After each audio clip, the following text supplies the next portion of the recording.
All right, so now we have an object falling through 0.2 meters. The rule for this exam is ignore any mass that we give you. So we're falling through 0.2 meters. So I'm going to, and I don't have a time, so I'm going to actually use this equation.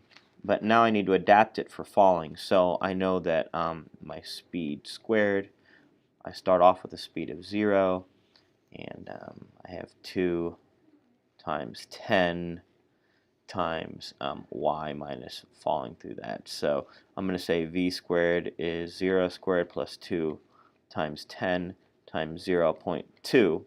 And so I'm going to get v is the square root of 4, which is 2 meters per second. And then here, I expect you to be able to it would actually be a really good idea to have you memorize this, but it's going to be 2 v naught sine theta over g. Sorry, I have these extra thetas here. Didn't mean to have that. But let's actually talk about this. So when I launch a projectile at a speed v naught and an angle theta, I know that the initial vertical speed is v naught sine of theta.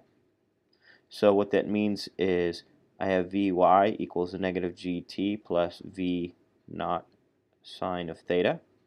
At the top, this is 0, so I get half the hang time is v naught sine theta over g, and then to get the whole hang time, I double it.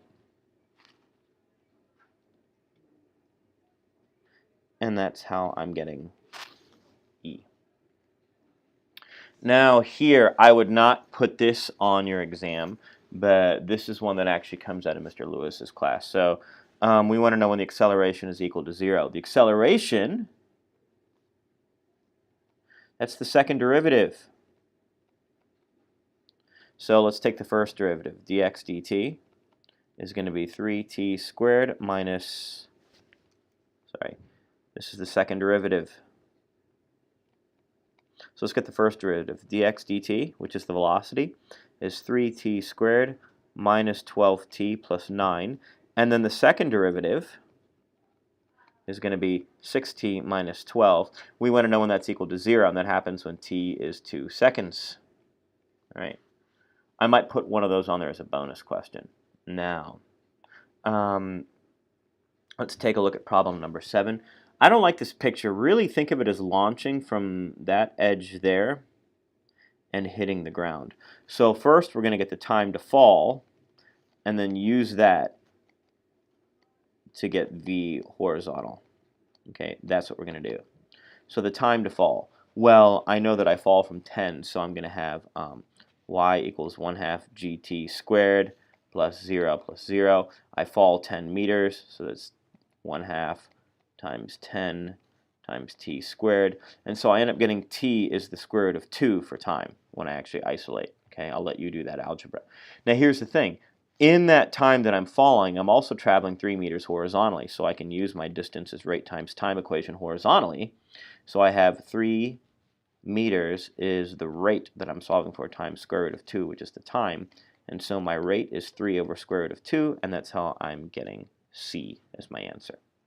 And finally, we're dropping something off a 400-meter cliff, and we don't know how far it goes during its first 6 seconds. Interesting thing is, we don't actually care about how high the cliff is. We just care how far it falls, the object off the cliff.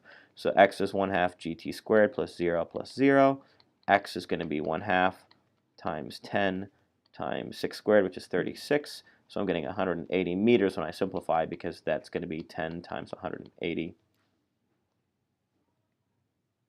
Sorry, 10 times 18, because 36 divided by 2 is 18 times 10.